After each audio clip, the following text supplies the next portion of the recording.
بسم الله الرحمن الرحيم الحمد لله رب العالمين والصلاة والسلام على أشرف الأنبياء والمرسلين وعلى آله وصحبه ومن تبعهم بإحسان إلى يوم الدين أما بعد اللهم علمنا ما ينفعنا وانفعنا بما علمتنا إنك أنت العليم الحكيم ربنا زدنا علما وارزقنا فهما. அன்பிற்கினிய சகோதர சகோதரிகளே, எல்லாம் வல்ல அல்லாஹ்வின் பேரருளால் பெரும் கிருபையினால் ஒவ்வொரு வாரமும் நடைபெற்று வருகிற வாராந்திர மார்க்க சொற்பொழிவு நிகழ்ச்சியிலே ஃபித்னாவின் காலகட்டத்தில், குழப்பமான காலகட்டத்தில் முஸ்லிம்களாகிய நாம் செய்ய வேண்டிய கடமைகள் என்ன என்கிற காலத்திற்கேற்ற ஒரு தலைப்பை கொடுத்து பேசும்படி நாம் இப்போது பணிக்கப்பட்டிருக்கிறோம். உங்களுக்கு எல்லாம் தெரியும், அல் ஃபித்னத்து அஷத்து மினல் கத்ல், குழப்பம் கொலையை விட கொடியது. இது குர்ஆன் நமக்கு சொல்லித்தரக்கூடிய விஷயம். இன்னொரு இடத்திலே அல் ஃபித்னத்து அக்பரு மினல் கத்ல், குழப்பம் கொலையை விட பெரியது அப்படிம்பாங்க. கொலைங்கிறது எவ்வளோ பெரிய பாவம் அப்படிங்கிறது நமக்கு தெரியும். அல்லாஹுக்கு இணை வைப்பதற்கு அடுத்தபடியாக இஸ்லாமிய மார்க்கம் பெரும்பாவங்களில் முதன்மையானதாக குறிப்பிடுவது இந்த கொலை. அப்படியாப்பட்ட கொலையை விட கொடியது, கொலையை விட பெரியது இந்த ஃபித்னா என்கிற போது, அந்த ஃபித்னாவை குறித்த தெளிவும், ஃபித்னாவினுடைய காலகட்டத்தில் பேண வேண்டிய ஒழுக்கங்கள், ஃபித்னாவினுடைய காலகட்டத்தில் இஸ்லாமிய பெருமக்கள் கடைபிடிக்க வேண்டிய கடமைகள், இவைகளெல்லாம் அவ்வப்போது சொல்லிக்கொண்டே இருக்க வேண்டிய ஒரு விஷயம். தயவுசெய்து இந்த தலைப்பை யாரும் 10ஓடு 11 அத்தோடு இது ஒன்று என்று எடுத்துக்கொள்ளாமல், நம்முடைய வாழ்க்கையின், அதுவும் இப்போது நடைபெற்று கொண்டிருக்கிற சர்வதேச அளவில் ஏற்படுத்தப்பட்டிருக்கிற அல்லது ஏற்பட்டிருக்கிற இந்த ஃபித்னாக்கள் பல பேரது ஈமானை சாப்பிட்டு கொண்டிருக்கிறது என்பதை விட சாகடித்து கொண்டிருக்கிறது என்றுதான் சொல்ல வேண்டும். அல்லாஹ்வுடைய தூதர் ஸல்லல்லாஹு அலைஹி வஸல்லம் அவர்கள் சொன்னதைப் போல, காலையில் ஒருவன் இறை நம்பிக்கையாளனாக இருப்பான், மாலையில் அவன் இறை மறுப்பாளனாக மாறிவிடுவான். அல்லது மாலையில் அவன் இறை நம்பிக்கையாளனாக இருப்பான், காலையில் அவன் இறை மறுப்பாளனாக மாறிவிடுவான் என்று சொன்ன ஒரு காலகட்டத்தில் வாழ்ந்து கொண்டிருக்கிறோமோ என்று நாம் அஞ்சக்கூடிய அளவிற்கு இன்றைக்கு அங்கீங்கனாதபடி எங்கும் பிரகாசமாய் இந்த ஃபித்னாக்கள் ஒலித்து கொண்டே இருக்கிறது. அதிலும் சமீபத்திய கால சூழ்நிலையில் ஈரானுக்கும் இஸ்ரேலுக்கும் நடைபெற்ற சம்பவங்கள் என்றுதான் சொல்ல வேண்டும். அதற்கு மேல் பெரிய வார்த்தைகள் எல்லாம் அங்கே நாம் சொல்ல முடியாது. அந்த சம்பவங்களோடு தொடர்புடைய அம்சங்களில் பல்வேறு விதமான குழப்பங்கள் இன்றைக்கு சமூகத்திலே நிலவுகிறது. அதனாலே நண்பார்ந்தவர்களே, இந்த ஃபித்னா என்கிற ஒன்று யாருக்கோ எவருக்கோ நிகழப்போகிறது, எனக்கும் அதற்கும் என்ன இருக்கிறது என்று நாம் யாரும் சாதாரணமாக இருந்துவிட முடியாது. குழப்பம் என்பதற்கு மிக கூரிய பற்களாலான ஆயுதங்கள் இருக்க போய்த்தான் அது கொலையை விட கொடியது என்று அல்லாஹ் அதற்கு வரைவிலக்கணம் தந்திருக்கிறான். இமாம் புகாரி ரஹிமஹுல்லா உட்பட பெரும்பான்மையான இமாம்கள் தங்களது ஹதீஸ் கிரந்தங்களில் ஃபித்னா என்கிற தலைப்பிட்டு தனி தலைப்பிட்டு அந்த ஃபித்னாவினுடைய காலகட்டத்திலே ஏற்படக்கூடிய பெரும் குழப்பங்கள், அதிலிருந்து நாம் தப்பிப்பதற்குண்டான தீர்வுகள், இவைகளெல்லாம் பல நூறாண்டுகளுக்கு முன்பு எழுதப்பட்டு இன்று வரைக்கும் அது படிப்பிக்கப்பட்டு கொண்டிருக்கிறது. யாரும் ஃபித்னாவிலிருந்து தப்பித்து விடவெல்லாம் முடியாது. நாம் நினைத்து கொண்டிருக்கிறோமா, நாம் எல்லாம் ஒரு பாதுகாப்பான சூழலிலே வாழ்ந்து கொண்டிருக்கிறோம், பாதுகாப்பான ஒரு பகுதியிலே இருக்கிறோம், அவ்வளவு சீக்கிரம் யாரும் அல்லது எதுவும் நம்முடைய ஈமானை கபலீகரம் செய்துவிட முடியாது என்றெல்லாம் நினைத்து கொண்டிருக்கிறோம். ஆனால் நீங்கள் நன்றாக புரிந்து கொள்ள வேண்டும், நம்முடைய ஈமான் கபலீகரம் செய்யப்பட வேண்டும் என்றால், அல்லது நம்மிடத்தில் இருக்கிற ஈமான் காணாமல் போக வேண்டும் என்றால், அது நேரடியாக நான் அல்லாஹ்வை வணங்க மாட்டேன், தொழ மாட்டேன் என்று சொல்வதனால் மாத்திரம்தான் அது நடக்கும் என்று நீங்கள் நினைத்தால் மார்க்கத்தின் தவறான நம்பிக்கையிலே இருக்கிறீர்கள்.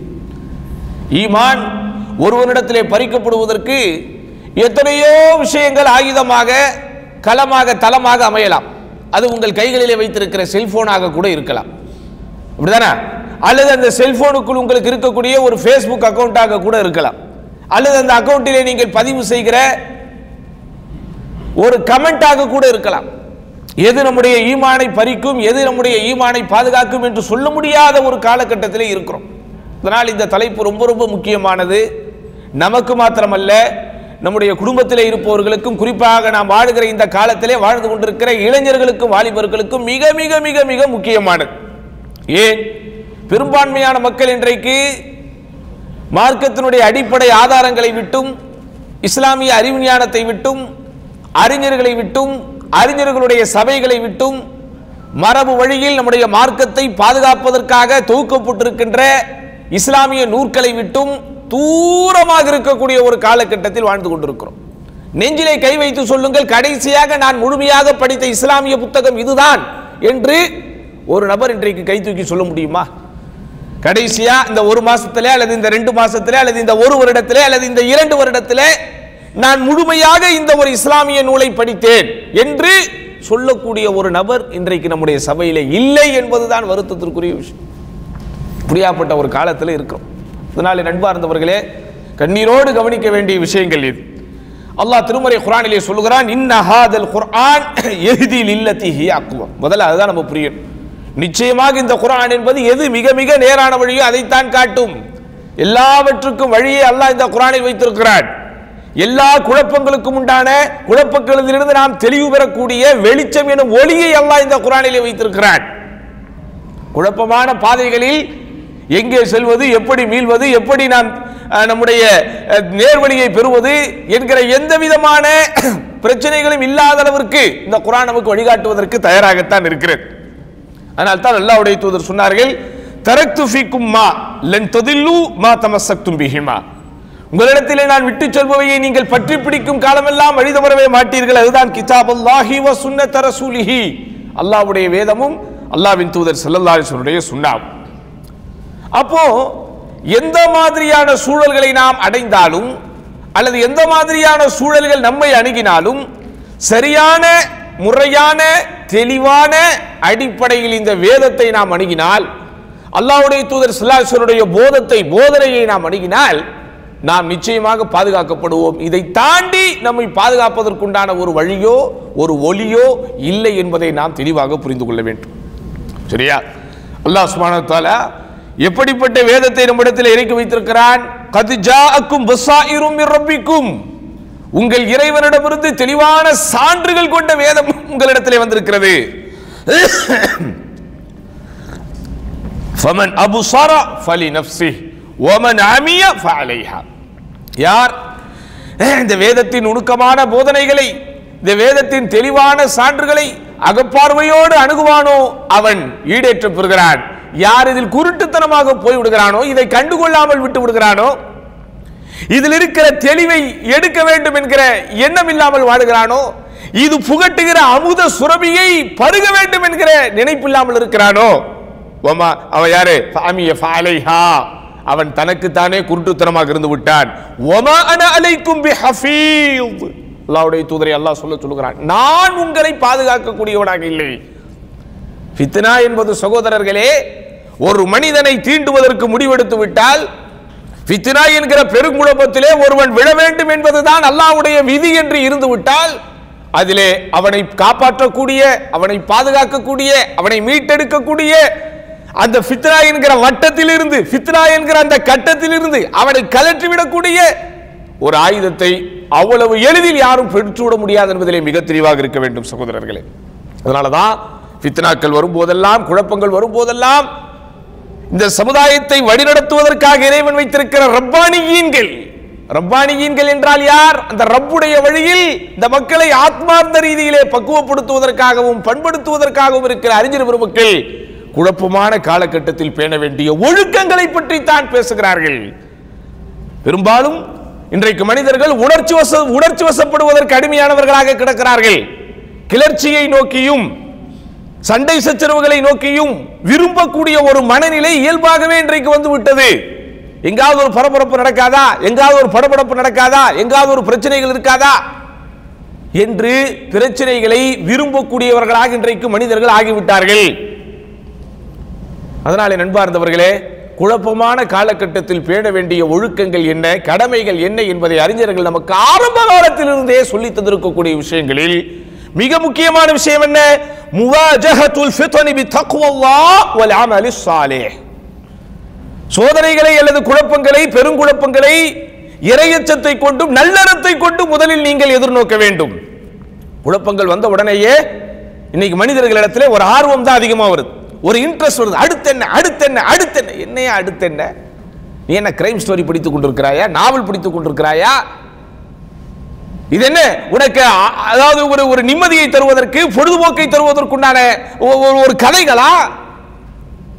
ரத்தமும் சதையும் சகோதரர்களே, ரத்தமும் சதையும் கொத்து கொத்தாக ஒரு இடத்திலே மனித இனம் கொல்லப்பட்டு கொண்டிருக்கிறது என்றால் படிக்கிற நமக்குத்தான் அது செய்தி, படிக்கிற நமக்குத்தான் அது சம்பவம். ஆனால் அங்கே அனுபவித்துக் கொண்டிருப்பவனை கொஞ்சம் சிந்தித்து பாருங்கள். அப்போ ஒரு பெருங்குழப்பம் அங்கே நடக்கிறது. பல்லாயிரக்கணக்கான மக்கள் மடிந்து கொண்டிருக்கிறார்கள். பலஸ்தீனிலே, கசாவிலே ஆயிரக்கணக்கான லட்சக்கணக்கான மக்கள், ஒட்டுமொத்த உலகமும் கண் திறந்து பார்த்து கொண்டிருக்கிற வேளையில் ஒரு இன அழிப்பு நடந்து கொண்டிருக்கிறது. எவ்வளவு கவலையோடு அந்த செய்திகளை நாம் அணுக வேண்டும், எவ்வளவு கண்ணீரோடு அந்த செய்திகளை பார்க்க வேண்டும், எவ்வளவு கவனத்தோடு அந்த செய்திகளை நாம் அணுக வேண்டும். ஆனால் இன்றைக்கு எப்படி நடந்து கொண்டிருக்கிறது? இன்றைக்கு எப்படி போய் கொண்டிருக்கிறது இளைஞர்களுடைய எண்ண ஓட்டங்கள்? இன்றைக்கு எப்படி சென்று கொண்டிருக்கிறது மனிதர்களுடைய எண்ண ஓட்டங்கள்? அல்லாஹு அக்பர். எந்த விதமான ஈரமோ அல்லது எந்த விதமான மனசாட்சியோ இல்லாத அளவிற்கு இன்றைக்கு எல்லா குழப்பங்களிலும் மக்கள் சர்வசாதாரணமாக விழுந்து எழுந்திருக்கிறார்கள். நபிகள் நாயகம் ஸல்லல்லாஹு அலைஹி வஸல்லம் அவர்கள் ஃபித்னாவை குறித்து, குழப்பங்களை குறித்து நமக்கு உபதேசிக்கிற போது என்ன சொல்கிறார்கள்? பாதிரு பில் அமாலிஸ் ஸாலிஹா, பாதிரு பில் அமாலிஸ் ஸாலிஹா. குழப்பங்கள் உங்களை நோக்கி வருகிறது அல்லது குழப்பங்கள் வருகிற காலத்தில் நீங்கள் வாழுகிறீர்கள் என்றால் அமல்களில் விரைவை காட்டுங்கள், அமல்களில் விரைந்து ஈடுபடுங்கள், அமல்களில் விரைந்து ஈடுபடுங்கள். இதை சொல்லிட்டு தான் ரசூலுல்லாஹி ஸல்லல்லாஹு அலைஹி வஸல்லம் சொன்னாங்க, ஃபஸதகூனு ஃபிதன். ஃபித்னா என்று சொல்லவில்லை. ஃபித்னா என்பதற்கும் ஃபிதன் என்பதற்கும் வித்தியாசம் இருக்கிறது. ஃபித்னா என்றால் ஒரு சோதனை, ஒரு குழப்பம். ஃபிதன் என்றால் குழப்பங்கள் ஏற்படும். நம்ம சொல்லுவோம்ல, என்னையா இது இந்த ஆளு ஒரு ஒரு குறிப்பிட்ட நபரை பற்றி ஆட்சிக்கு வந்ததிலிருந்து நாடே பரபரப்பாகவே இயங்கிக் கொண்டிருக்கிறது. ஒரு இஷ்யூ முடியுது, அப்புறம் இன்னொரு இஷ்யூ ஸ்டார்ட் ஆகுது, ஒரு இஷ்யூ முடியுது, அப்புறம் இன்னொரு, எண்டே இல்லையா இதுக்கு? அப்படித்தான் இருக்கும் சகோதரர்களை. கியாமத்து நெருங்குகிற போது உலகத்தின் அமைப்பு சீராகவே பர்ஃபெக்ஷனாகவே இருந்து விட்டால் எப்படி இந்த உலகம் முடியும்?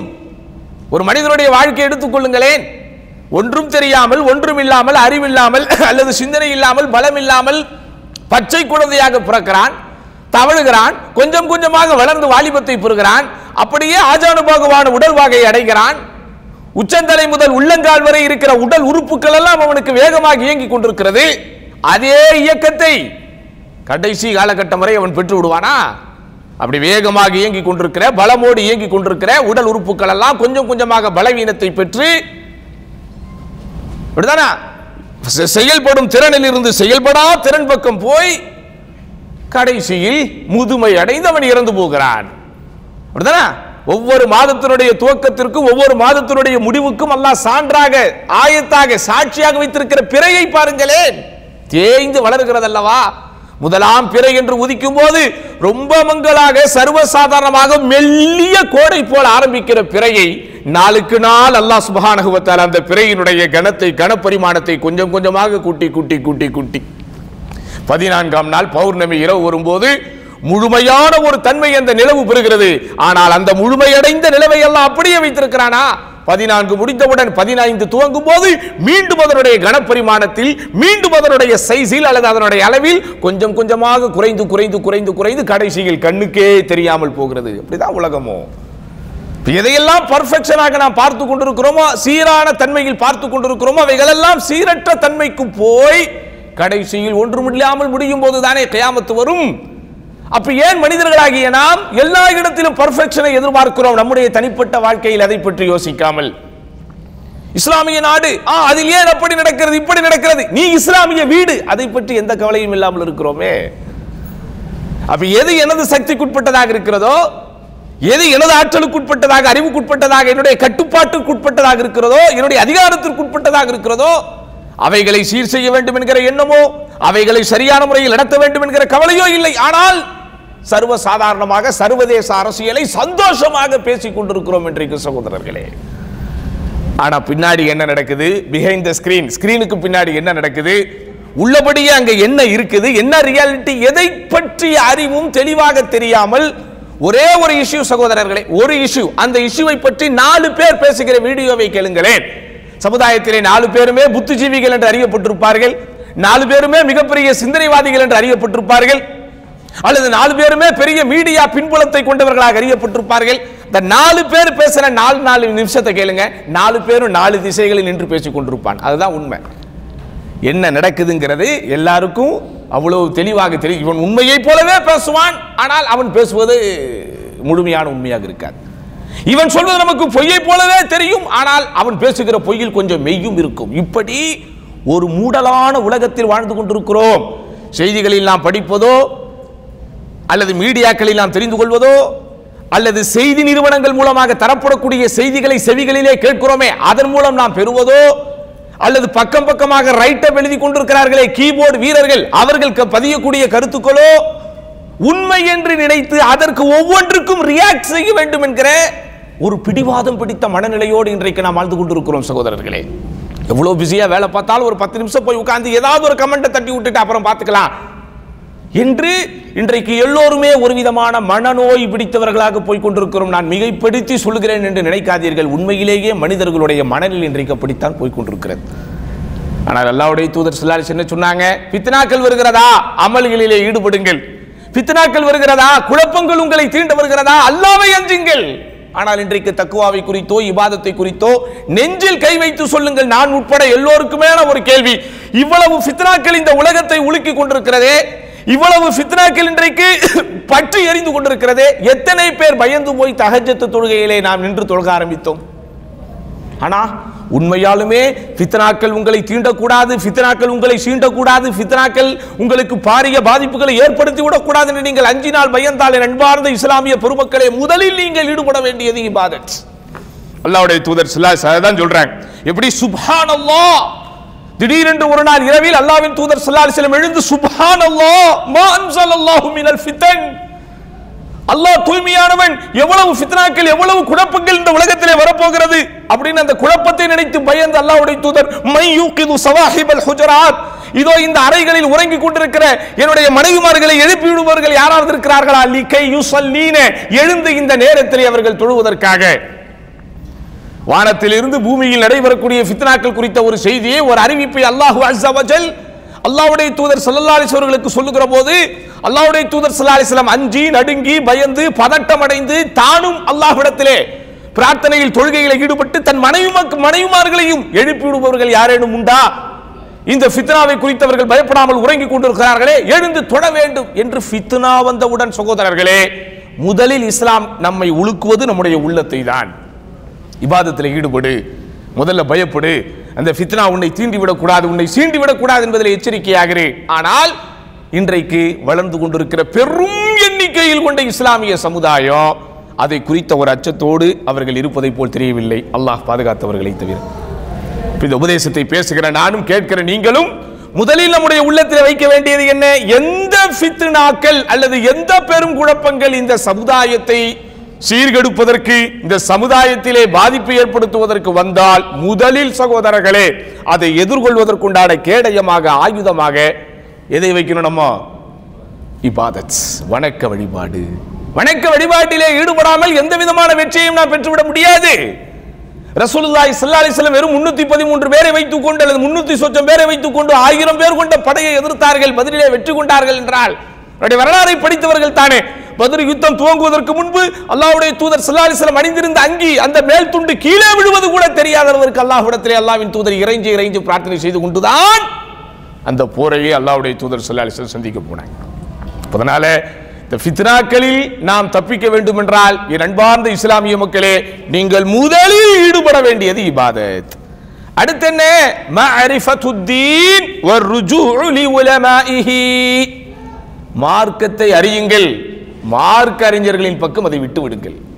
அதுதான் ரொம்ப முக்கியம். அதுதாங்க முக்கியம். எந்த இடத்தில் எதை பேச வேண்டும், எப்போது பேச வேண்டும், எப்படி பேச வேண்டும், அதற்குண்டான வழிமுறை என்ன, அதற்குண்டான செயல்முறை என்ன, அதற்குண்டான தெளிமுறை என்ன, அதை நாம் முதலில் தெரிந்து கொள்ள வேண்டும். என் அன்பார்ந்தவர்களே, திருமறை குர்ஆனில் 7வது அத்தியாயத்தில் 157வது வசனம் என்ன சொல்கிறது? ஃபல்லதீன ஆமனூ பிஹி வஅஸரூஹு வநஸரூஹு வத்தபஉ நூர் அல்லதி உன்ஸில மஅஹு உலாயிக ஹுமுல் முஃப்லிஹூன்.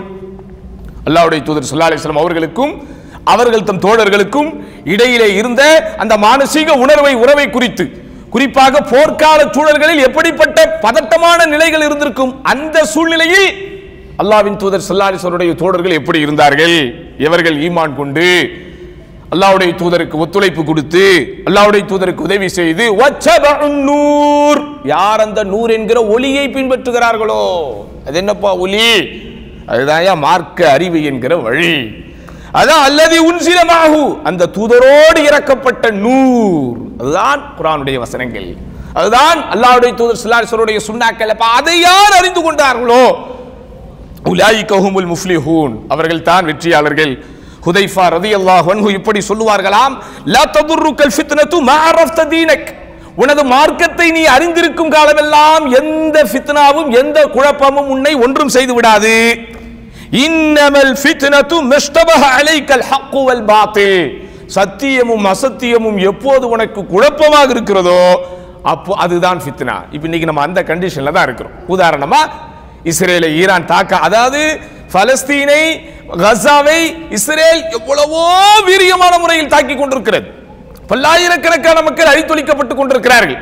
அது கவலைக்குரிய விஷயம் தான். ஆனால் திடீரென்று ஈரான் இஸ்ரேலை தாக்க ஆரம்பித்தவுடன், அதுவும் அந்த தாக்குதல் இவர்கள் சொல்லிவிட்டு நடக்கிறது, அவர்களும் சொல்லிவிட்டு என்னென்னவோ, அதெல்லாம் அரசியல் ஒரு பக்கம் இருக்கட்டும். ஆனா சிந்தித்து பாருங்கள், இப்போது முஸ்லிம்கள் நாம் எப்படிப்பட்ட ஒரு குழப்பத்தில் இருக்கிறோம்னா, அட என்னடா இது, இத்தனாயிரம் பேரை கொன்று குவித்த ஒரு இஸ்ரேலை எத்தனையோ பெரும் பெரும் அரபு நாடுகள் எல்லாம் சும்மா உட்கார்ந்துகிட்டு இருக்கும்போது ஒரு ஈரான் அடிச்சுட்டானே, இப்ப இதை நம்ம எப்படி ஏத்துக்கிறதா, ஏத்துக்க கூடாதா? இப்ப இவனை பாராட்டுறதா, பாராட்டக்கூடாதா?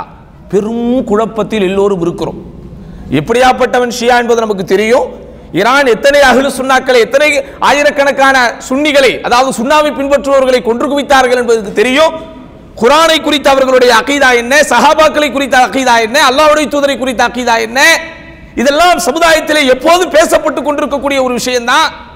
ஆனா இன்றைக்கு அவ்வளவு கொள்கை ரீதியான குளறுபடிகள், இன்னொரு மதம் என்றுதான் அவர்களை சொல்ல வேண்டும். ஆனாலும் அதை குறித்த எந்த விதமான அச்சமோ எந்த விதமான ஒரு தயக்கமோ இல்லாமல் சர்வதேச அளவில் இன்றைக்கு அந்த ஈரானுடைய ஆட்சியாளரை ஒரு கதாநாயகனாக ஏற்றுக்கொள்ளக்கூடிய மனப்பக்குவத்திற்கு பொதுவான முஸ்லிம்கள் வந்து விட்டார்கள். என்று என்பார்ந்தவர்களே, போன வாரம் நம்ம இதே ஈஸ்டர்ன் ப்ரொவின்ஸில் ஒரு பெரிய ஷேக், அவருடைய பேரை சொல்லக்கூடாது, பெரிய ஷேக்னா எப்படியாப்பட்ட ஷேக்னா இமாம் நாசருத்தீன் அல் அல்பானி ரஹிமஹுல்லா ஜுபைலுக்கு வந்திருக்கும் போது அவருடைய வீட்டில் அவர் தங்கியிருக்கிறார். அந்த அளவிற்கு பெரிய ஷேக் நாசருத்தீன் அல்பானி அவர்களுடைய ஹாசான மாணவர்கள். ஹாசான மாணவர்கள் என்றால் என்ன? நெருக்கமான மாணவர்கள் சொல்லுவோமே, அப்படிப்பட்ட மாணவர்கள் ஒருவராக இவர் இருந்து ஜோர்டானுக்கு பிரயாணம் செய்து ஷேக் அவர்களுடைய வீட்டிலே போய் தங்கி அவரை சந்தித்த அளவிற்குண்டான ஒரு நெருக்கமான அறிஞர். இப்போது வாழ்ந்து கொண்டிருக்கிற அறிஞர்களில் நம்முடைய பிராந்தியத்தில் அவரை மூத்த அறிஞர் என்று கூட சொல்லலாம். இப்போ அவர்கிட்ட கேட்கும்போது, இந்த டிஸ்கஷனை பற்றி நம்ம பேசிக்கிட்டு இருக்கும்போது, இதெல்லாம் நான் உண்மையை சொல்கிறேங்க, மிகைப்படுத்தி சொல்கிறேன் நினைக்காதீங்க, ஒரே வார்த்தையில் முடிச்சிட்டார். இன்னல்லாஹ யாஹுது ஸாலிம பிஸ்ஸாலிம், இன்னல்லாஹ யாஹுது ஸாலிம பிஸ்ஸாலிம். அல்லாஹ் நாடிவிட்டால் ஒரு அநியாயக்காரனை கொண்டு இன்னொரு அநியாயக்காரனை பிடிக்கிறான். அவ்வளோதான், சிம்பிளாக போயிடணும். இல்லை ஷேக், இப்போ இவனை பற்றி ஆஹா ஓஹோன்னு எங்கள் பசங்கள்லாம் எங்கள் மக்கள்லாம் ஃபேஸ்புக்லேயும் சோஷியல் மீடியாலையும் பயங்கரமாக கமெண்ட் போடுறாங்களே, பெரிய ஹீரோவாக அவர் எடுத்துக்கிறாங்களே, அதை பற்றி நீங்கள் என்ன சொல்கிறீங்க? நீ யாரை ஹீரோவா உன்னுடைய மக்கள் போடுறானோ உன்னுடைய மக்கள் அவன் முதல்ல முஸ்லீம் ஏற்றுக்குவானான்னு கேட்டு. Simple question. நீங்க யாரை இன்றைக்கு சர்வதேச அளவில் ஹீரோ என்றும் முஸ்லிம்களுக்கே பெரிய தலைவர் என்றும் நீங்கள் சொல்லிக் கொண்டிருக்கிறீர்களோ அவர் உங்களை முஸ்லிம்கள் என்று ஏற்றுக்கொள்வாரா? சிம்பிளா முடிச்சிட்டார், அவ்வளவுதான். ஒரு அநியாயக்காரனை கொண்டு அல்லாஹ் இன்னொரு அநியாயக்காரனை பிடிக்கிறான், அதோடு நிறுத்திக்கங்க. ஆனால் இன்றைக்கு அந்த பக்குவமோ அந்த பண்பாடோ இன்றைக்கு இளைஞர்களிடத்திலோ அல்லது மக்களுக்கு வழிகாட்டிகளாக இருக்கிறோம் என்று தங்களை தாங்களே நினைத்துக் கொண்டிருக்கக்கூடிய சிலர்களிடத்திலோ இந்த பக்குவத்தை இன்றைக்கு பார்க்க முடியவில்லை. சகோதரர்களே, இந்த பக்குவத்தை இன்னைக்கு பார்க்க முடியல. அப்ப அதனால் மாரிஃபத்துத்தீன், மார்க்கத்தை அறிவதுதான் எல்லா காலகட்டங்களிலும் எல்லா விதமான ஃபித்ராக்களிலிருந்தும் உங்களை காப்பாற்றும். அதனால இரண்டாவது விஷயமாக அறிஞர்கள் சொல்றார் சபரு வல் ஹில்மு வல் தஅன்னி. பொறுமை, சகிப்புத்தன்மை, நிதானம். எந்த குழப்பங்கள் வந்தாலும் சரி என்ன வேணும் நமக்கு? பொறுமை, சகிப்புத்தன்மை, நிதானம். அவைகள் வந்தால்தான் நம்ம தப்பிக்க முடியும். மூன்றாவது விஷயம் என்ன? லைஸ குல்லு கௌலி யுகால். எல்லா கருத்திற்கும் எதிர்வினையாற்ற வேண்டும் என்று நாம் அடம் பிடிக்க கூடாது. அதுதான் இன்னைக்கு மனிதர்களிடத்தில் வந்திருக்கக்கூடிய மிகப்பெரிய மனநோய். அதிலும் குறிப்பாக அல்லாஹ் காப்பாற்ற வேண்டும். தங்களை தாங்களே மக்களுக்கு நாங்கள் தான் வழிகாட்டிகள் என்று எண்ணிக்கொண்டிருக்கக்கூடியவர்கள் எந்த இஷ்யூ நடந்தாலும் அதற்குடனே கருத்து சொல்ல ஆரம்பித்து விடுகிறார்கள். ஏங்க ஒவ்வொரு விஷயத்திற்கும் துறை சார்ந்த நிபுணர்கள் சொன்னாதானங்க கரெக்டா இருக்கும்? ஆமாவா இல்லையா? ஆனால் நாம் Facebook அக்கவுண்ட் வைத்திருக்கிறோம் என்பதனால் எல்லாவற்றுக்கும் நான் கருத்து சொல்லியே ஆக வேண்டும் என்று ஏன் அடம் பிடிக்கிறீர்கள்? ஒரு பதட்டமான சூழ்நிலை போய் கொண்டிருக்கிறது. இவனும் நமக்கு எதிரி, அவனும் நமக்கு எதிரி, ரெண்டு பேரும் சண்டை போட்டு சேர்த்து இவனுக்கு அப்புறம் அவனுக்கு அப்புறம் போனா சந்தோஷம் போயிட்டே இருப்போம். அதை விட்டு அல்லாஹ் ஈரை பேனாக்கி பேனை பெருச்சாலியாக்கி இவன் அப்படி அவன் இப்படி. இந்த நேரத்தில் நீங்கள் கொள்கைகளை குறித்து பேசலாமா? அப்ப எந்த நேரத்தில் தான் நாங்கள் கொள்கை குறித்து பேசுறது? இவ்வளவு நாளா நீங்க சும்மா இருந்தீங்களே, ஷியா பத்தி நீங்க பேசவே இல்லையே. யார் தான் சொன்னா நாங்க பேசவே இல்லைன்னு? ஷியா குறித்து எல்லா நேரம் பேசிக்கிட்டு தானே இருக்கிறோம், பேசிக்கிட்டு தானே இருக்கிறோம். உரை ஆரம்பிக்கும் போதே வஸ்ஸலாத்து வஸ்ஸலாமு அலா அஷ்ரஃபில் அன்பியாய் சொல்லிட்டு வஅலா ஆலிஹி வ அஸ்ஹாபிஹி என்கிற மரமே ஏன் வந்தது? ஒவ்வொரு உரையும் ஆரம்பிக்கும் போது சகோதரர்கள் கவனித்தால் தெரியும் என்ன சொல்றோம். நம்ம என்னங்க சொல்றோம்? வஸ்ஸலாத்து வஸ்ஸலாமு, சாந்தியும் சமாதானமும். இந்த இடத்துல ஒரு சின்ன கரெக்ஷன். இந்த வஸ்ஸலாத்து வஸ்ஸலாம் சொல்லும்போது எல்லா பேரும் சாந்தியும் சமாதானமுங்கிறோம். அன்னைக்கு ஒரு அறிஞரிடத்தில் டிஸ்கஸ் பண்ணிக்கிட்டு இருக்கும்போது இது சரியான மொழிபெயர்ப்பு இல்லைன்ட்டார். அது என்ன சாந்தி சமாதானம் ரெண்டுக்கு என்ன வித்தியாசம் சொல்லுங்க? சாந்திக்கும் சமாதானத்துக்கு ரெண்டுமே ஒண்ணுதான். அப்ப இந்த சலாம் என்பதற்கு வேண்டுமானால் சாந்தி சமாதானம் நீங்க சொல்லிட்டு போலாம். அந்த அஸ்ஸலாத்து முதல்ல இருக்குது, அது என்னது? அது அல்லாஹ் சுப்ஹானஹு வ தஆலா அந்த தூதர் மீது செய்யக்கூடிய அருள். அந்த தூதருக்காக நாம் அல்லாஹ்விடத்திலே கேட்கக்கூடிய பிரார்த்தனை, அந்த பிரார்த்தனை அல்லாஹ் ஏற்றுக்கொண்டு அந்த தூதருக்கு தரக்கூடிய அபயம், பாதுகாப்பு. அப்ப அதனால சரியான மொழிபெயர்ப்பு வஸ்ஸலாத்து வஸ்ஸலாம் என்று சொல்லும் போது அபயமும் பாதுகாப்பும் அல்லாஹ்வின் தூதர் மீது உண்டாகட்டும். சரி, இது சப்ஜெக்ட் இல்ல, அவுட் ஆஃப் சப்ஜெக்ட் இருந்தாலும் புரிஞ்சுக்கங்க. அது சொல்லிட்டு அடுத்து என்ன சொல்லணுமா? வஸ்ஸலாத்து வஸ்ஸலாம் அலா அஷ்ரஃபில் அன்பியா சொல்லிட்டு வஅலா ஆலிஹி வ அஸ்ஹாபிஹி, அந்த நபியின் குடும்பத்தார்கள் மீதும் அந்த நபியின் தோழர்கள் மீதும் உண்டாகட்டும். ஏன் நீ ஆளு போதும், அது ஆளு நபினா என்னது? நபியின் குடும்பத்தார்கள். அதையும் இந்த ஒரே ஒரு பாட்டை மட்டும் தான் நீ ஏத்துக்கிற. நபியின் மனைவிமார்கள் நபியின் குடும்பத்தவர்கள் இல்லையா? நபியோடு சம்பந்தம் செய்தவர்கள் நபியின் குடும்பத்தவர்கள் இல்லையா? அப்ப அவங்களையெல்லாம் நீ ஏத்துக்காம நீ ஏற்றுக்கொண்ட ஒரு சில குறிப்பிட்ட செயின், ஒரு சில குறிப்பிட்ட சங்கிலித்துடன் வருபவர்களை மட்டும் நீ ஏற்றுக்கொள்கிறாய். அஹ்லு சுன்னாவினராகிய நாங்கள் அப்படி அல்ல. வ அலா ஆலிஹி வ அஸ்ஹாபிஹி வ மன் தபியஹும் பி இஹ்சானின் இலா யௌமித்தீன். அந்த தூதரின் மீதும் தூதருடைய குடும்பத்தார்கள் மீதும் அந்த தூதரின் தோழர்கள் மீதும் மறுமை நாள் வரை நல்ல முறையில் அவர்களை பின்பற்றுகிற எல்லோர் மீதும் அல்லாஹ்வின் கிருபையும் கருணையும் சாந்தியும் அல்லது அபயமும் பாதுகாப்பும் உண்டாகட்டுமாக என்று துஆ செய்யாமல் ஒரு உரையை நீங்கள் பார்க்க முடியுமா? அப்போ கொள்கை குறித்து பேச வேண்டிய நேரத்தில் பேசத்தான் செய்யணும். ஒரு பொது எதிரியை இவன் வீழ்த்தி விட்டான் என்பதனால் அவனை சரி கண்டு விட்டால் சகோதரர்கள் என்னுடைய ஈமானுக்கு ஆபத்தாகாதா? அல்லாஹ்வின் தூதர் ஸல்லல்லாஹு அலைஹி வஸல்லம் அன்பு மனைவியர்களை வாய்க்கூசு வார்த்தைகளை கொண்டு விமர்சிக்கிற இந்த காவிகளை விட பாவிகளை விட மோசமான கேடுகட்டவர்களை ஏற்றுக்கொள்ள முடியுமா? என்னத்தை செய்யணும்? அமைதியா இருங்க. ஏன் எல்லாத்துக்கும் ரியாக்ட் பண்ணணும்னு நினைக்கிறீங்க? சில விஷயங்களை சகோதரன் அனர்த்தம் காட்டாமல் அமைதியாக இருந்து விட்டால் அது ஆட்டோமேட்டிக்காக அது பெரிய வீரியம் இல்லாமல் போய்விடும். எல்லாத்துக்கும் கருத்து சொல்லணும், எல்லாத்துக்கும் கமெண்ட் போடணும். என்ன போட முடியும்? என்ன நம்ம செய்ய முடியும்? உலகத்தில் உண்மையே நடக்கிறது எல்லாம் இதுதான் அப்படின்னு தெரியுமா? ஒவ்வொருத்தன் சொல்றானுங்க. எந்த விஷயத்தை குறித்துமே தெளிவாக புரிந்து கொள்ள முடியாத அளவிற்கு தான் இன்றைக்கு உலக அரசியல் நம்மை வைத்திருக்கிறது. நம்ம நினைப்போய் ஒரு பெரிய அறிவாளி, அவர் சொன்னா கரெக்டா இருக்கும், நான் தலையை ஆட்டிக்கிட்டே கேட்போம். அடுத்த நாள் இன்னொருத்த கிட்ட போய் உட்காரும்போது வேற மாதிரி சொல்றான். என்ன முடிவுக்கு வர்றதுன்னே தெரியல சகோதரர்களே. அப்ப இந்த குழப்பமான காலகட்டத்தில் மார்க்கம் உங்களுக்கு சொல்லக்கூடிய மிக முக்கியமான உபதேசம் பொறுமை காருங்கள். எல்லா கருத்திற்கும் பதில் கருத்து கொடுக்க வேண்டும் என்று நீங்கள் என்ன செய்யாதீங்க, அடம் பிடிக்காதீர்கள்.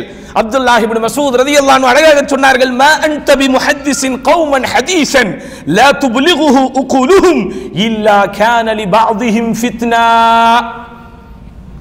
இஸ்லாமிய அழைப்பாளர்கள் என்றும் அல்லது இஸ்லாமிய அறிஞர்கள் என்றும் மௌலவிமார்கள் என்றும் அறியப்படக்கூடியவர்களின் முதலில் கவனத்தில் வைக்க வேண்டிய விஷயம், அப்துல்லா பின் மசூத் ரலியல்லாஹு அவர்கள் சொன்னார்கள், நீ ஒரு மக்களிடத்திலே போய் ஒரு செய்தியை சொல்லுகிறாய், அந்த செய்தியை ஏற்றுக்கொள்ளக்கூடிய அளவிற்கு அல்லது புரிந்து கொள்ளக்கூடிய அளவிற்கு அவர்களுடைய அறிவின் திறன் இல்லாமல் இருந்தால் தெளிவாக தெரிந்து கொள்ளுங்கள், அவர்களில் சில பேரை நீ குழப்பி விட்டு விட்டாய் என்று அர்த்தம். அப்படிதானங்க? நான் படிச்ச எல்லார்ட்டையும் போய் பேச முடியுமா? உங்களுக்கு தெரிஞ்ச எல்லா வேலையும் நீங்க எல்லா இடத்துலையும் காட்ட முடியுமா? ஒரு பொசிஷனுக்கு ஒரு டிசிக்னேஷனுக்கு உங்களை உங்க ஆபீஸ் தேர்ந்தெடுத்து உங்க கம்பெனி உங்களுக்கு அந்த வேலையை தான் நீங்க அங்க பார்க்க முடியும். அப்படிதானே? உன்னை ஒரு அக்கௌண்டண்டா சேர்த்திருக்காங்கன்னா அக்கௌண்டன்ட் வேலை தான் நீங்க அங்க செய்யணும். இல்ல எனக்கு டிரைவிங் தெரியும் அதனால கொடுங்க உங்க பஸ்ஸை நான் ஓட்டுறேன்னு சொன்னா நல்லா இருக்குமா? கொடுத்துருவானா அவன்? அப்ப யோசித்து பாருங்கள் சகோதரர்களே, எந்த இடத்தில் எதை சொல்ல வேண்டுமோ அதைத்தான் நாம் சொல்ல வேண்டும். அபூ ஹுரைரா ரலியல்லாஹு அவர்கள் சொல்லுவார்கள், ஹஃபில்து மின் ரசூலில்லாஹி ஸல்லல்லாஹு அலைஹி வஸல்லம் விஆஐன், அல்லாஹ்வின் தூதர் ஸல்லல்லாஹு அலைஹி வஸல்லம் அவர்களிடத்திலே நான் 2 விதமான கல்வி திரட்டுகளை பெற்றிருக்கிறேன். அம்மா அஹதுஹுமா ஃபபஸஸுஹு, அதில் ஒன்றை நான் பரப்பி விட்டேன். அப்படிங்கிற பஸ் அப்படின்னா அப்படி தூவி விடுவது, பரப்பி விடுவது. எங்கெங்கெல்லாம் போய் சொல்லணுமோ அதெல்லாம் சொல்லிட்டேன். என்ன நமக்கு தெரியும், நரேட்டர்ஸ் ஆஃப் ஹதீஸை அறிவிக்கக்கூடிய அறிவிப்பாளர்கள்லயே முதலிடத்துல யார் இருக்கிறா? அபூ ஹுரைரா ரலியல்லாஹு அன்ஹு. ஆனால் தகவலுக்காக சொல்கிறேன், அந்த அபூ ஹுரைரா ரலியல்லாஹு அன்ஹு தான் அறிந்த, தான் திரட்டிய, தான் செவிமடுத்த, தான் அறிந்த, புரிந்த, தெரிந்த எல்லா விஷயத்தையும் இந்த உம்மத்திற்கு அவர் சொல்லவில்லை. ஒரு பார்ட்டா தான் சொல்லி இருக்கிறார். இன்னொன்னு என்னது? அவரே சொல்கிறார், அம்மல் ஆஹர், இன்னொரு பகுதி இருக்கிறது நான் தெரிந்த விஷயம், ஃபலவ் பஸஸ்துஹு லகுத்திஅ ஹாதல் புல்ஊம், அதை மட்டும் நான் இந்த இடத்திலே பரப்பினால் இங்கே இருக்கக்கூடிய பெரும் கூட்டம் சண்டையிட்டுக் கொள்ளும் சொன்னாங்க, துண்டிக்கப்பட்டு விடும் சொன்னாங்க. அப்ப என்ன அர்த்தம் இதுக்கு? எல்லா விஷயத்திற்கும் கருத்து சொல்லணும், எல்லா விஷயத்துக்கும் கமெண்ட் கொடுக்கணும். இன்றைக்கு அல்லாஹ் அக்பர், ஒரு காலத்திலே நாங்கள் விளையாட்டாக பேசிக்கொள்வோம், ரியல் எஸ்டேட் என்பது சகோதரர்களே, ரியல் எஸ்டேட் என்றால் உங்களுக்கு தெரிகிறதா? நிலத்தை வாங்கி விற்கிறது, வீடை கட்டி விற்கிறதெல்லாம் ஒரு காலத்தில் ஒரு பாரம்பரியமாக சில பேர் செய்து வந்தார்கள். அடுத்து ஒரு டைம் வந்துச்சு, எவனுக்கெல்லாம் ஒரு சும்மா ஒரு 400 ஸ்கொயர் ஃபீட் இருக்கும் எல்லா பேரும் ரியல் எஸ்டேட் பண்ண ஆரம்பிச்சிட்டான். ஒரு இடத்த போய் வாங்கலாம், நீங்க அணுகுனீங்கன்னா 20 அடுக்கு வச்சிருப்பான், 20வது ஆளிவன் வாங்க முடிச்சு கொடுத்துடலாம்பா அவங்ககிட்ட. அப்புறம் கடைசியில் நம்ம யோசிச்சு பார்த்தோம்னா மொத்தமா இவங்ககிட்ட 800 ஸ்கொயர் ஃபீட்ல 2 இடம் தான் இருக்கு. அவன் ரியல் எஸ்டேட். அந்த மாதிரி Facebook அக்கவுண்ட் வைத்திருக்கிற எல்லா பேருமே இன்றைக்கு தங்களை மீடியாவை சார்ந்தவர்கள் என்றே நினைத்துக் கொள்கிறார்கள். இவர்களுக்கு எப்படி நாம் தெளிய வைப்பது? சில பேர் காலையில் எந்திரிக்கும் போதே நான் தான் இந்த ஆபீஸுக்கு எல்லாம், கண்ணாடி முன்னாடி நிற்கும் போதே நான் தான் இந்த ஆபீஸ்ல எல்லாம். அவனுக்கு டேய் அப்படி இல்லை பிரதர், அப்படி இல்லை.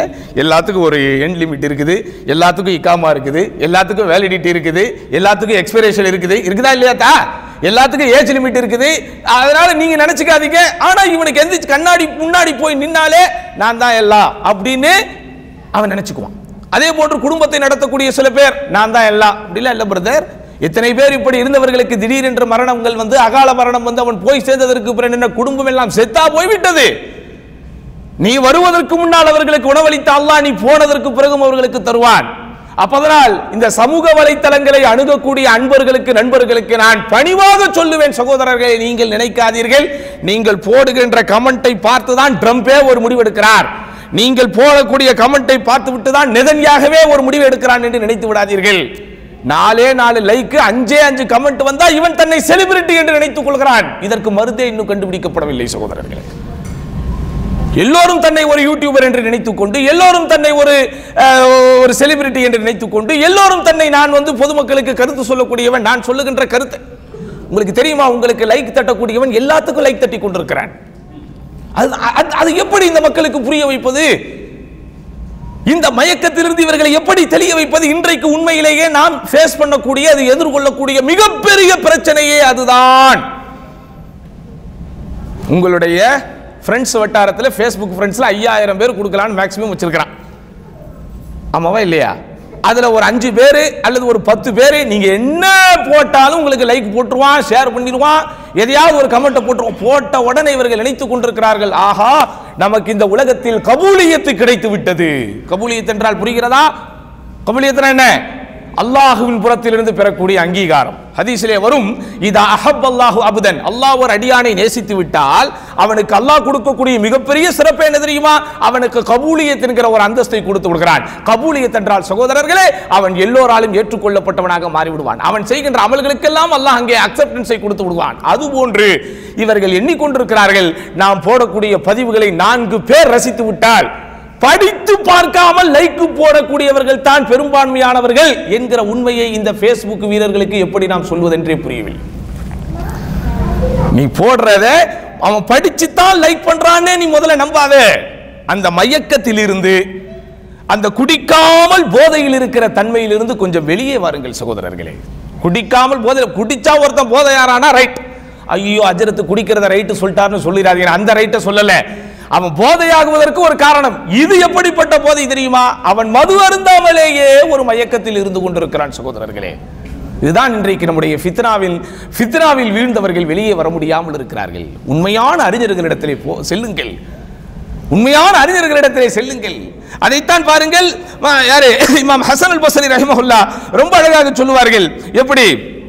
அதாவது ஃபித்னா இருக்குல்ல, ஃபித்னா அது வரும்போது அதை தெரிந்து கொள்பவர்கள் அறிஞர்கள், அது போகும்போதுதான் அதை பற்றி தெரிபவர்கள் அறிவியனர்கள்.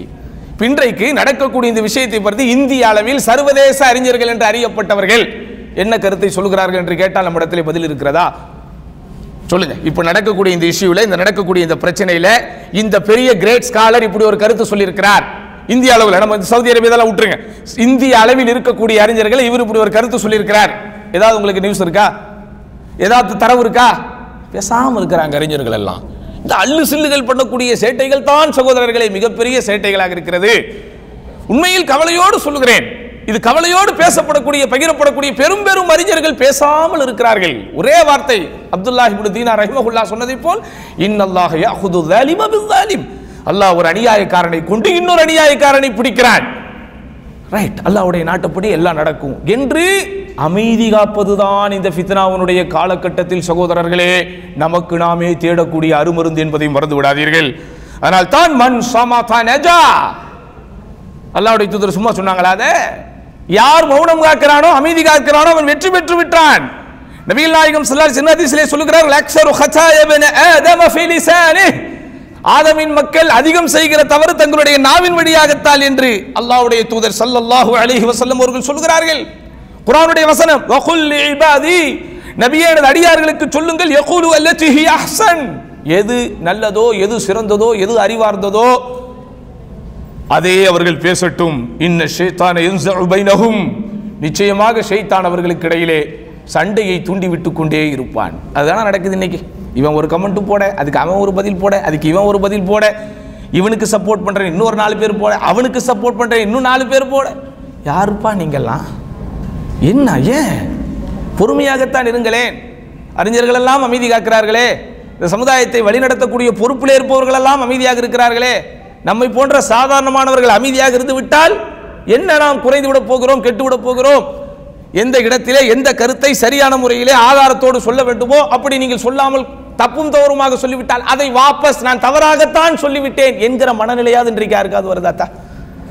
வருதா? இல்ல. எல்லாரும் ஒரு விதமான ஒரு மயக்கத்திலும் ஒரு விதமான ஒரு போதையிலும் இன்றைக்கு சுற்றி கொண்டிருக்கக்கூடிய ஒரு காலகட்டத்திலே வாழ்ந்து கொண்டிருக்கிறோம், குறிப்பாக இந்த சமூக வலைத்தளங்களை அணுகுபவர்கள். ஆனா இஸ்லாம் நமக்கு என்ன சொல்லுகிறது? அமைதியாக இருக்க வேண்டும் என்று சொல்லுகிறது. மன் ஸமத நஜா, யார் அமைதி காத்தானோ அவன் என்ன செய்து விட்டான்? அவன் வெற்றி அடைந்து விட்டான். அதே போன்ற சகோதரர்களே, இந்த குழப்பமான காலகட்டத்தில் நாம் மிக பெரும் கவனத்தில் எடுக்க வேண்டிய ஒரு விஷயம், அறிஞர்கள் சொல்லுகிறார்கள், தஸப்புத்து மினல் அக்பாரி வ அதமு இஷாஅத்திஹா, எந்த செய்தி வருகிறதோ அதை உறுதிப்படுத்தாமல் அடுத்தவர்களுக்கு பகிர்ந்து விடாதீர்கள். உறுதிப்படுத்தாமல் என்ன செய்யக்கூடாது? பகிரக்கூடாது. இப்போ இமாம் புகாரி ரஹிமஹுல்லாஹ் எத்தனை ஹதீஸ்களை அறிவித்திருக்கிறார்கள் சொல்லுங்க? சஹீஹுல் புகாரில டோட்டலா ஹதீஸ் நம்பர் எத்தனை? டக்குன்னு கேட்டால் வராது. சரி, 6000 சுச்சமோ 7000 சுச்சமோ அறிவிக்கப்பட்டிருக்கிறது. ஆனால் எத்தனை ஹதீஸ் அவங்க மனப்பாடம் பண்ணியிருக்கிறாங்க தெரியுமா? லட்சக்கணக்கான ஹதீஸ்களை மனப்பாடம் செய்தார்கள்.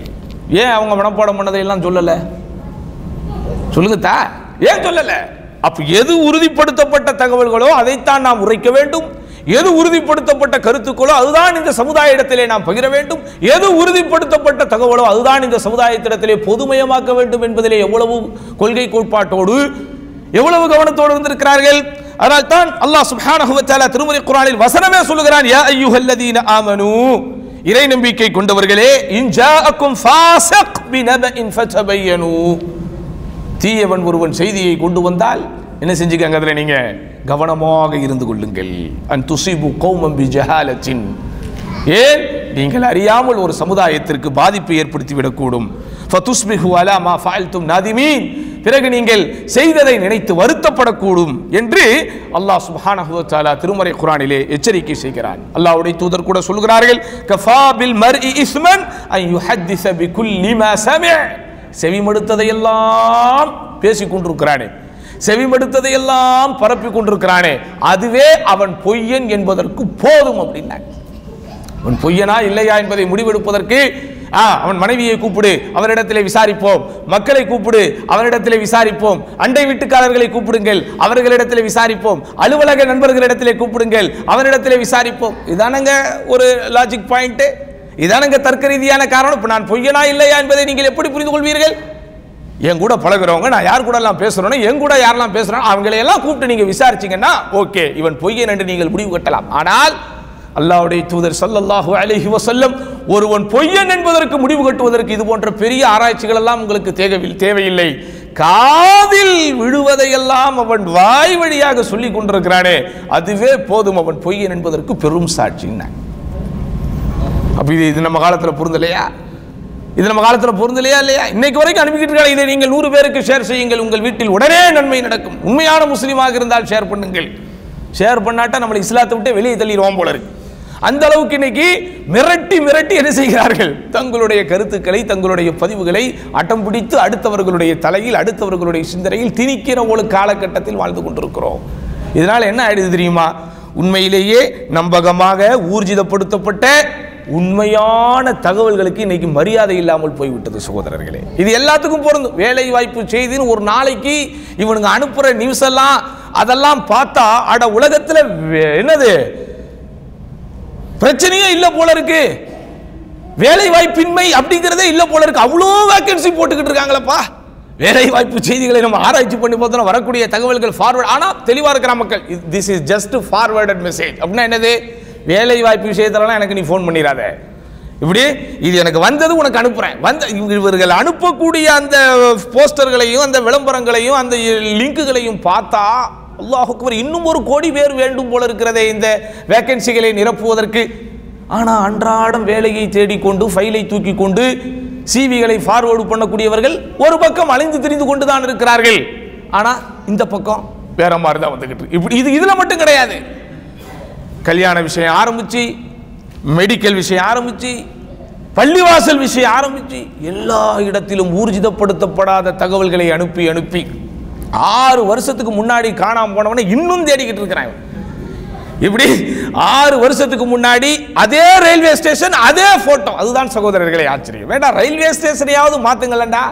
அதே வடநாட்டு ரயில்வே ஸ்டேஷன், அதே குழந்தை, அதே போர்டு, அதே போட்டோ, இன்னும் அவர்கள் தேடிக்கொண்டே இருக்கிறார்கள். யாரு செய்கிறா, எங்க உட்கார்ந்து செய்யறானுங்கன்னு ஒண்ணுமே தெரியும். அதில் ஆரம்பித்த மனநோய் எது வரைக்கும் வந்துட்டா, அதுவும் இப்போது நாம் வாழ்ந்து கொண்டிருக்கிற இந்த அல்ட்ரா டிஜிட் எல்லாம் ஏ1 இந்த காலத்தில் இவர்கள் பண்ணுகிற சேட்டை அல்லாஹு அக்பர். யாரை இவர்கள் மானசீக ஹீரோவாக நினைத்து விடுகிறார்களோ அப்படியே ஒரு சிங்கம் வருவதை போல அவனை காட்டிவிட்டு திரைப்படங்களில் வரக்கூடிய மாசு டைலாக்குகளை எல்லாம் இவன் பேரில், இதெல்லாம் உங்களுக்கு எப்படி தெரியும் கேட்காதீங்க. எல்லாம் உங்களை மாதிரி ஆளுங்க ஃபார்வர்டு பண்றது தான். இதை நம்ம யாரும் தேடி போறதில்லை, நாடி போறதில்லை, எங்களுக்கு தேடி ஓடி வருது. என்ன செய்யறது? அப்ப அந்த கவலைகளில் தான் சகோதரர்களை இந்த கருத்துக்களை எல்லாம் சொல்லிக் கொண்டிருக்கிறோம். அதனால் ஃபித்னா என்பது, அதுவும் இப்போது நாம் நடந்து கொண்டிருக்கக்கூடிய இந்த சம்பவங்கள் எல்லாம் உண்மையிலேயே உள்ளத்தை உழுக்கக்கூடிய ஒரு விஷயம். இது ரொம்ப கவனமாகவும் கவலையோடு நம்ம இருக்கணும். எல்லாரும் கியாமத் நாளை எதிர்பார்த்து கொண்டிருக்கிறோம். நம்ம அதாவது அல்லாஹ்வுடைய தூதர் ஸல்லல்லாஹு அலைஹி வஸல்லம் சொன்ன மாதிரி புஇஸ்து அன வஸஅத்து கஹாதைனின்னாங்க. நானும் மறுமையும் இந்த 2 விரல்களை போல் அனுப்பப்பட்டிருக்கிறோம். இந்த உலகத்தில் எவ்வளவு பெரிய அமளி துமளிகள் நடந்தாலும் என் அன்பார்ந்தவர்களை தெளிவாக புரிந்து கொள்ளுங்கள். ஒரு உண்மையான முஸ்லிமை பொறுத்தவரைக்கும் அல்லாஹ்வுடைய தூதர் ஸல்லல்லாஹு அலைஹி வஸல்லம் அவர்களுக்கு பிறகு இந்த உலகத்தில் நடைபெறக்கூடிய மிக பயங்கரமான நிகழ்வு என்பது மறுமைதான். இந்த 2 விரலுக்கு இடையில இருக்கக்கூடிய இந்த கேப் தான் உலகம். இந்த உலகத்தில் இந்த கேப்புக்குள்ளதான் முதல் உலக யுத்தம், இந்த கேப்புக்குள்ளதான் 2ஆம் உலக யுத்தம், இந்த கேப்புக்குள்ளதான் இன்னும் எத்தனை யுத்தங்கள் நடந்தாலும் என்பதை தெளிவாக புரிந்து கொள்ளுங்கள். அதற்காக அதை கண்டும் காணாமல், கவலை இல்லாமல், கவனம் இல்லாமல் வாழ்ந்துவிட வேண்டும் என்று நான் சொல்கிறோம் என்று தயவு செய்து யாரும் தப்பாக நினைத்து விடாதீர்கள்.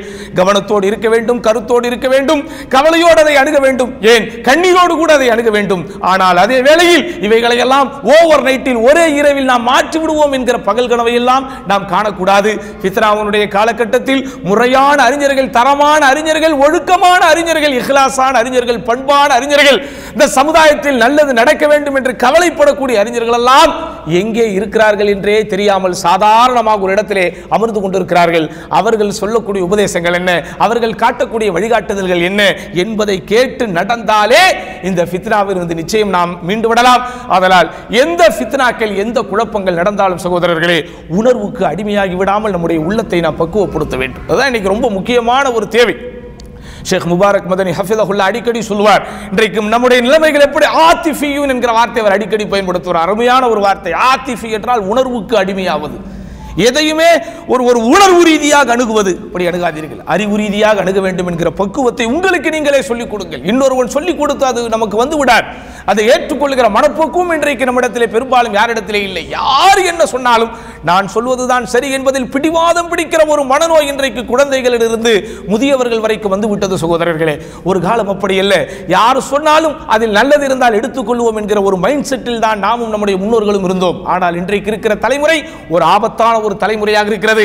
அவ்வளவு எளிதில் யாரையும் கன்வின்ஸ் பண்ண முடிவதில்லை. அவ்வளவு எளிதில் யாரும் அவர்களிடத்தில் இருக்கக்கூடிய தவறான கருத்துக்கள் இருந்து மீட்டு கொண்டு வர முடியவில்லை. மோசமான ஒரு காலகட்டத்தில் வாழ்ந்து கொண்டிருக்கிறோம். ஆதலால் அல்லாஹ் நமக்கு கொடுத்திருக்கிற இந்த சுன்னா என்கிற கொள்கையை மிகவும் உயரிய முறையில் மதிக்க வேண்டும். இது போன்ற காலகட்டத்தில், ஃபித்னாவுடைய காலகட்டத்தில் தான் அந்த சுன்னா என்கிற நம்முடைய கொள்கை நம்மிடமிருந்து பறிபோகுவதற்குண்டான மிகப்பெரிய ஒரு சூழலாக அமையும் என்பதில் இஸ்லாமிய பொதுமக்கள் கவனத்தோடு இருந்து எல்லாம் வல்ல அல்லாஹ் சுப்ஹானஹு வ தஆலா இந்த ஃபித்னாக்கள் மாத்திரமில்லாமல் எல்லா ஃபித்னாக்கள் இருந்தும் நம்மையும் நம்முடைய குடும்பத்தார்களையும் நம்முடைய சமுதாயத்தாரையும் பாதுகாக்க வேண்டும் என்று அல்லாஹ்விடத்திலே துஆ செய்வோம். அந்த துஆ தான் இந்த ஃபித்னாக்கள் இருந்து நம்மை பாதுகாப்பதற்குண்டான மிகப்பெரிய அருமருந்து. அல்லாஹ் நூஹ் அலைஹிஸ்ஸலாம் அவர்களை பற்றி சொல்லுகிற போது ஃபதஅ ரப்பஹு அன்னி மக்லூபுன் ஃபன்தஸிர், யா அல்லாஹ், யா அல்லாஹ், என்னை அவர்கள் வெற்றி கொண்டு விடுவார்கள் போலும், என்னை அவர்கள் தோற்கடித்து விடுவார்கள் போலும், நான் தோல்வி எச்சத்திலே இருக்கிறேன் என்று உளமாக உருகி அல்லாஹ்விடத்திலே பிரார்த்தனை செய்துதான் ஃபன்தஸிர், எனக்கு நீ உதவி புரிவாயாக, எனக்கு நீ வெற்றியை தருவாயாக என்று வேண்டியதை அல்லாஹ் சூரத்துல் கமர் என்கிற அத்தியாயத்தின் 10வது வசனத்திலே சொல்கிறான். அல்லாஹ்வுடைய தூதர் ஸல்லல்லாஹு அலைஹி வஸல்லம் அவர்களும் ஃபித்னாவுடைய காலகட்டத்தில் உருக்கமாக துஆ செய்திருக்கிறார்கள். நம்மையும் உருக்கமாக துஆ செய்யும்படி சொல்லி இருக்கிறார்கள். அல்லாஹ்வின் தூதர் ஸல்லல்லாஹு அலைஹி வஸல்லம் சொன்ன ஒரே ஒரு செய்தியை சொல்லி நான் இன்றைய வகுப்பை நிறைவு செய்கிறேன். தஅவ்வது பில்லாஹி மினல் ஃபிதன்.